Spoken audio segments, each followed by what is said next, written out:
This is Andi Purewal for Boxing News. I'm joined by Stephen Espinoza here in Las Vegas. Stephen, good to see you. It's been a while since I saw you. I know you caught with my colleague Rob Tebbert at the back end of last year, but since then, how's life been treating you? Things are interesting. Never a dull moment, right?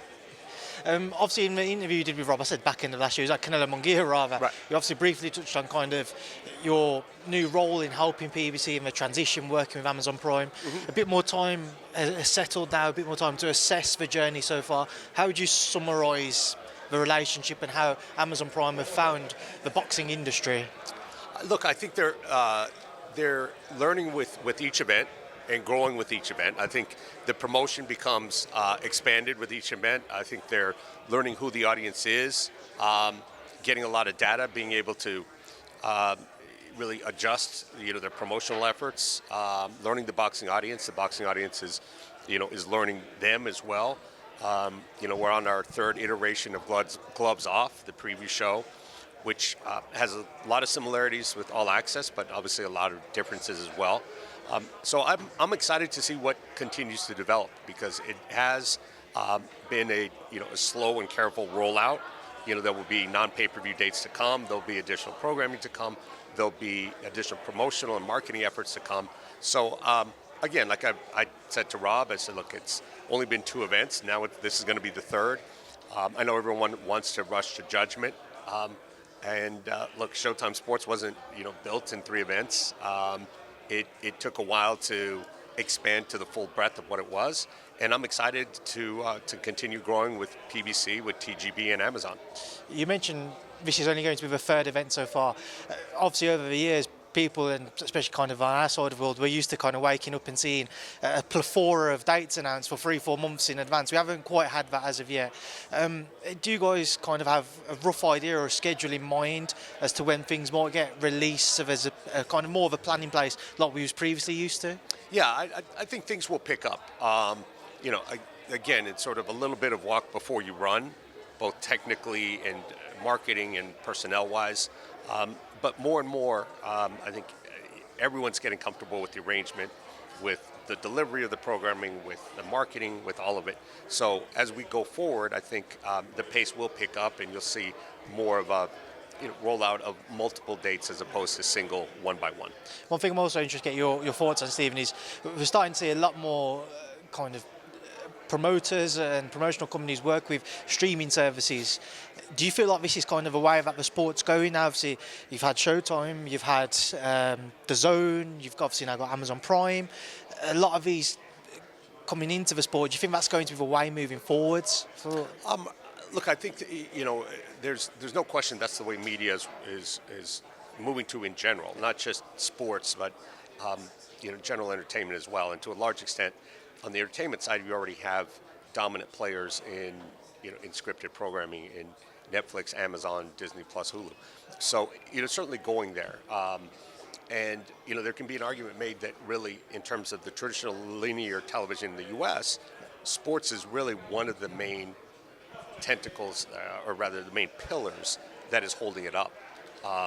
But I think everyone acknowledges that ultimately the future will be digital. How quickly that happens still remains to be seen. So, look, I think for the sport to continue to evolve, you got to avoid the mistake of sort of focusing on what has been. Yes, look, there's a lot of business, a lot of revenue still coming from traditional television, but some of the mistakes that some of the major media companies have made, I think, in my opinion, are focusing too much about saving an old media structure, an old business model, and not placing their bets aggressively enough on the coming one. And I get it. There's still a lot of revenue coming from the traditional model. But if you're neglecting where the future is going, trying to save the past, you're making mistakes. So I think in this period of transition, I think it behooves the sport of boxing to be both places. Be on streaming outlets, be on linear TV, be on sports outlets and non-sports outlets. And we're in a time of tremendous change. We've seen Showtime come out of the sport. We've seen new promotional outfits come in. We've seen new streaming platforms. The Saudis are obviously talking about making big moves. So there's a lot to be excited about, and this is an opportunity, I think, for the sport as a whole to take the initiative to do things right. And I'd like to see all this change as a positive opportunity as opposed to anything negative. One thing which kind of going into Saturday night now and looking towards what's ahead, people talk to me, and my American media counterparts always mention that Gervonta Davis is one of, if not the biggest star in American boxing. And in 10 years, it's the first time I've had the pleasure of covering a fight of his. And yesterday at the press conference, there's very few fighters, I'm sure you'll agree, Stephen, that in the sport they have kind of an aura about them. And I felt that aura being close to Gervonta yesterday. How special of a star is he? How big of a pay-per-view star do you think Gervonta Davis is? Well, what was interesting yesterday, and Calvin Ford said it. Coach Calvin said, that he likes seeing this relaxed, funny Tank. So we used to say, we used to be a little bit, not puzzled, but slightly surprised by Tank, who was a little reserved, a little bit shy, but was still building in stardom. Now he's got that element. He's very comfortable. He's very funny. He's very entertaining. He's very relaxed. So he's had that aura. He's got the highlight reel KOs in the ring. And now he's got a sort of comfort and an ease being in front of cameras, being around people. He's really coming into his own. So, the sky's the limit. Now he's got all the elements in place. And I think this stretch run of him at this point in his career is going to be really, really interesting. How key is it to have somebody like Tank? Obviously you've had Canelo, now you've had Tank. In terms of Amazon Prime, how key are those stars in helping kind of to push the numbers and the subscriber basis for Amazon Prime? Look, the sport of boxing has always been star-driven. You can draw a straight line to the different eras in boxing. From overly simplistic, but if we look at the recent history, you've got Chavez and Tyson and Roy Jones and and De La Hoya and Manny and Floyd and Canelo, and there's always a star that fills the void. Tank is going to be one of them without question. And what those stars do is create the rising tide that lifts all the other boats. There certainly isn't the next generation of stars without Oscar De La Hoya raising the public profile of boxing. There's not a Gervonta Davis without Floyd Mayweather raising the profile of boxing and sort of co-signing and introducing Gervonta.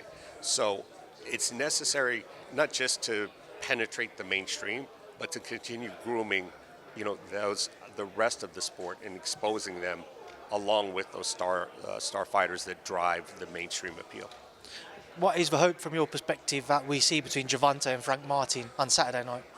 I look at this fight and I think it's a little underappreciated, and I understand. Frank has not been at the top level of opponents. To this point in his career, he's still relatively young, but in terms of the physical assets he brings into the ring, athleticism, strength, good power, solid fundamentals, I think this is certainly one of his 2 or 3 toughest fights. You could go back to Pedraza, which was a big challenge at his time. Ryan Garcia was it, but currently Frank is, I think, presents as much of a challenge as any of them. He may not have the speed and the power that Ryan Garcia does, but I think his overall athleticism, his defense, his fundamentals is at least as good and maybe better. So I think this is going to be a really good challenge for Tank. This is not a gimme. We know there's obviously a rematch clause in the potential case that Frank was to come away with a victory, but aside from that, let's say if Gervonta was to be successful, boxing fans can be greedy. They like to see those big fights made as often and as quickly as possible. When you kind of consider some of those fights, especially on the other side of the world, out in Saudi Arabia, they've put on some fantastic, massive fights of recent times. Where do you think the career of Gervonta Davis goes next when you look at the potential fights between, say, 135 and 140? I think, he's made it clear like he's most comfortable and feels most natural at 135. He could go to 140 for a big fight. I think that's a possibility. But he's also said he wants the big fights. And so what I expect is that he's going to push for those big fights in the immediate future. Once you've had a taste of the kind of limelight that he's gotten with Ryan Garcia, like, it's hard to do anything less. So, look, it's going to require some cooperation with other promoters. Hopefully that can happen. But I know from Tank's perspective, he's going to push hard to make those big fights with the other top guys in the division. I know he said yesterday he'd love to chase down Undisputed, but kind of some of those names which you mentioned, past with Devin Haney. Obviously, he had that recent defeat to Ryan. There's a lot going on with that at the minute, which you don't need to go into, but kind of who do you see as maybe his biggest fight, which could produce those numbers that maybe not similar to Ryan, but as close as you could ask to get to it? Look, from the boxing perspective, there's a lot of top-tier fighters. I mean, the guys you mentioned, there's the Shakur Stevensons, there's the Teofimos at 140. Lomachenko is still out there. I think those are all fantastic fights from a boxing perspective. I think what we're fortunate to have in Davis versus Garcia is, the other element, the huge, fan base, two big fan bases, two big personalities coming together. That's what makes a mega fight.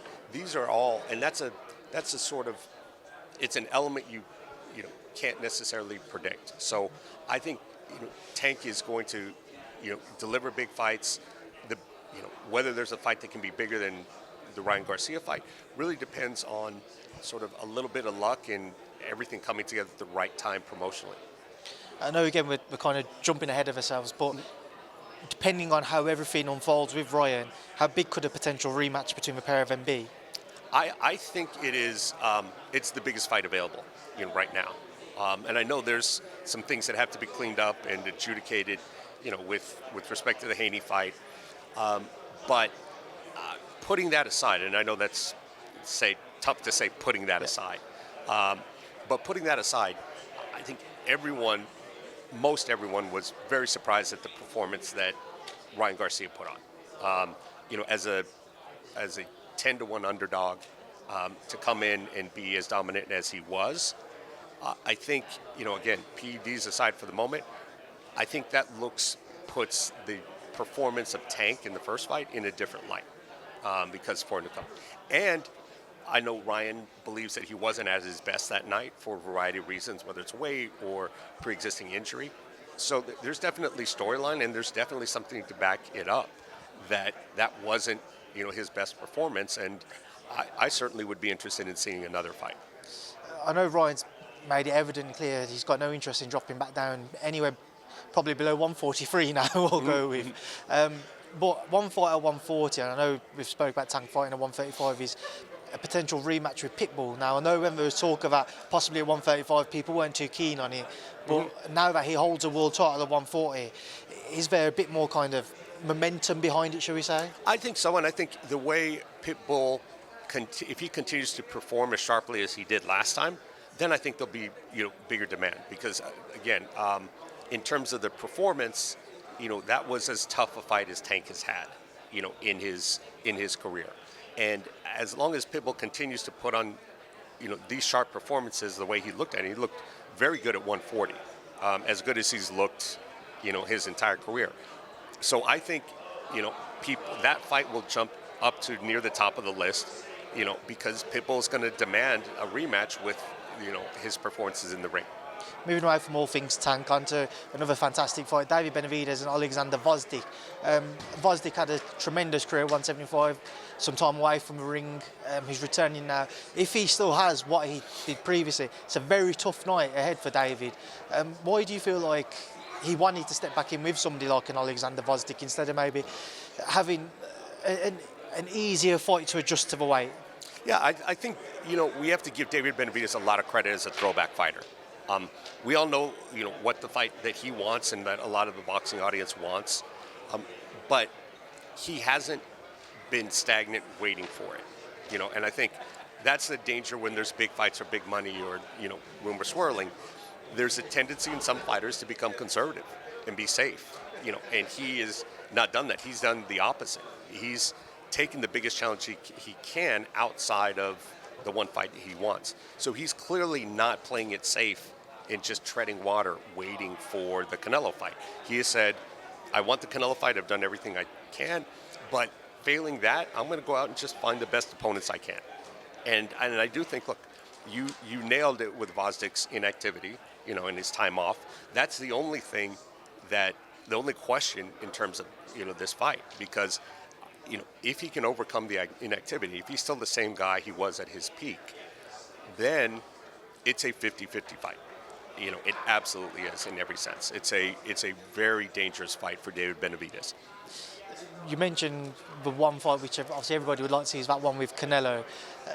David, he's made no secret of if there's only one fight, he'd drop back down to 168, it would be that fight. But the longer he kind of settles into 175, the more difficult you could see it becoming for him to find that extra £7 and drop it, because he was a big guy at 168. Is there a time frame on when you think that fight could happen by, and what would you put that fight not happening so far down to? Look, I'm not discounting what David has said, but, a fight that big, I don't think falls apart over weight, right? So, again, you're absolutely right, and physically there is a reality of, as you get bigger and bigger and more comfortable becomes harder to go back. And as he ages and matures, it's more difficult to come back. But if there's a sincere desire to have that fight done, and the business works out, I don't think weight is going to be the one element that prevents it from happening. What would you put it down to as to why we haven't seen it so far? It's a good question. Yeah, I think Canelo's in his career where he's going to chart his own path, and he's certainly earned that. And he's got his reasons, some of which he's been public with, some of which he hasn't. And I think he has said as much as anything is like, this is a way of saying I am in control of my career, and I'm going to decide, when and how and exactly under what circumstances I pursue certain opponents. So I'm not really sure, but look, the one thing I do know is Canelo has never avoided anybody. So I think it's just a matter of timing and the circumstances being right. I think certainly everybody wanted it this fall. We want it next spring. But I think just the fact that we haven't seen it yet, I'm not ready to say that we're never going to see it. Stephen, moving on to something you mentioned earlier, is kind of Saudi Arabia's involvement in boxing. I'm sure you've seen the reports from Reuters and the New York Times have picked up on it as well, about kind of Saudi boxing chiefs looking to make somewhat of one organisation holding the best names within the sport, working with all promoters to bring them all together. It's somewhat of kind of a UFC-style organisation, if you will. Mm-hmm. It's something which fans have asked if it's ever been possible. Those in the industry, including myself, including media, kind of know that's never really been something which would have been achievable up until maybe recent times. Do you think personally something like that is achievable, or everybody coming together under one? I think it is achievable, but the devil's in the details. Certainly, having a deep source of funding is a major plus, but there's a lot of questions that need to be sorted out, and sort of how this is actually going to work, whether it's a joint venture or whether everyone's going to be bought up and rolled up into one entity, or whether it's a Champions League type structure where it's overlaid over the existing business.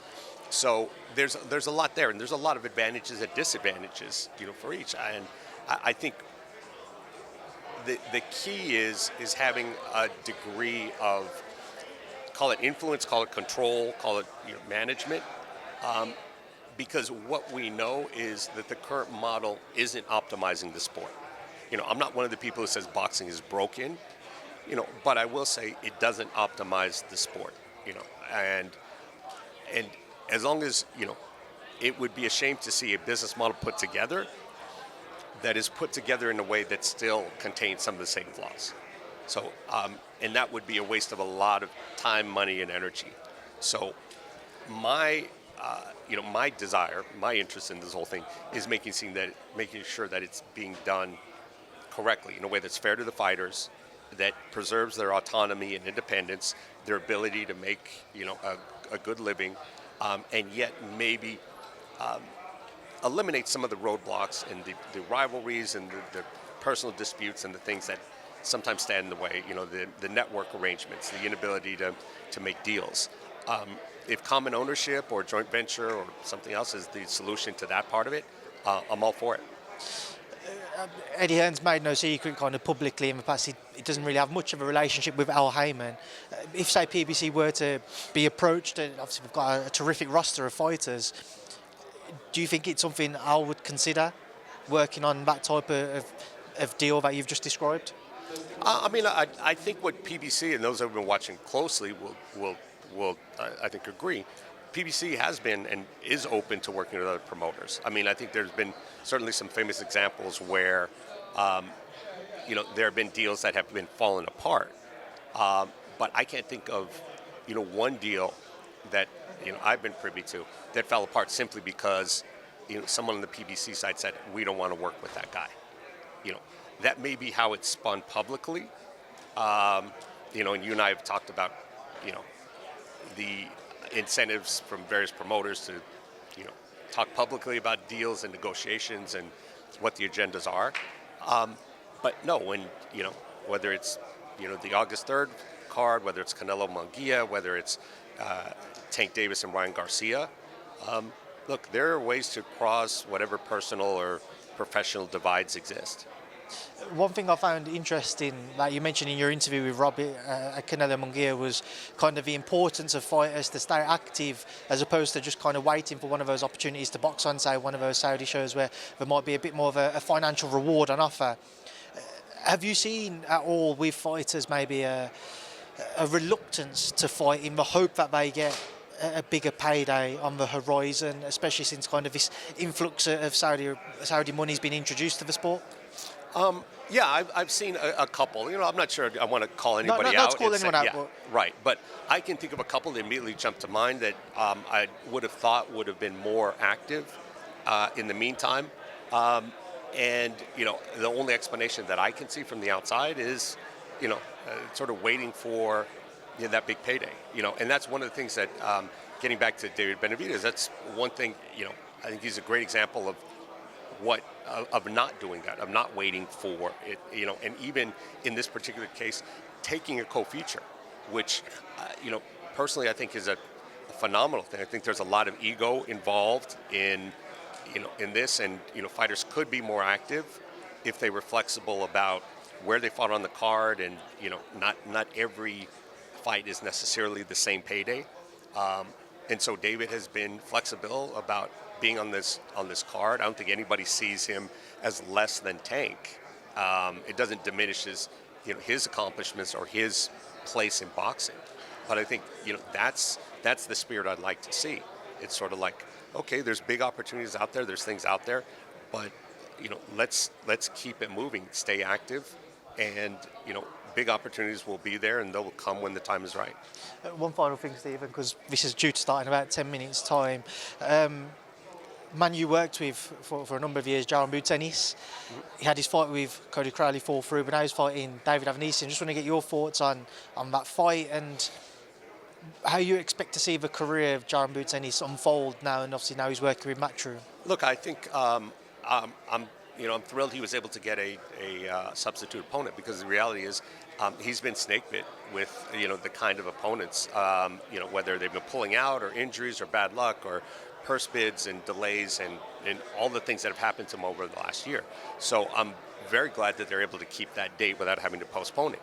And I think Avanesyan's a solid opponent. Somebody who I don't expect will shy away from confronting Gervonta, somebody who may bring out his best. Now the key for Gervonta, going forward, is the ability to get that big fight, whether it's at 47 or 54.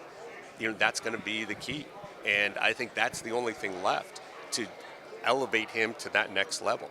So if he gets that big fight, if he's treated, and compensated with what he deserves, then there's no stopping him. How difficult do you think that big fight will be for him to achieve at 47? Because for most people now, Stephen, they will see him as the best 147-pounder, because obviously Terence moving up, Errol moving up. Mm-hmm. But with those guys moving up, the bigger names, they are at 154 now. There isn't that kind of standout 154 name there for him. So how difficult will it be for him to cement kind of... Yeah, I mean, look, I know his goal has been to, collect some titles at 47 and ultimately, go to 54. And I think the opportunities, that he gets will determine how quickly he goes to 154. I mean, certainly, you're right, with some of the fighters aging out, with some of them moving to 54, there isn't, the list of worthy challengers right now at 47 is shorter than it was 2 or 3 years ago. So it may ultimately be 54 where he really makes his breakout fight. But I think either way, like, he's determined to do it, and he'll get it done one way or the other. How intriguing of a fight is it with Terence Crawford? Oh, I think it's a fascinating fight. That's, I think he's one of the few fighters that, you put in the ring with Terence Crawford and could make a 50-50 fight. So I think there's some really interesting fights at 54 beyond that as well. Stephen, as I say, we are about to start in about 5 or so minutes. I appreciate your time. I've enjoyed this interview and enjoy what's to come this week. Great, good seeing you again.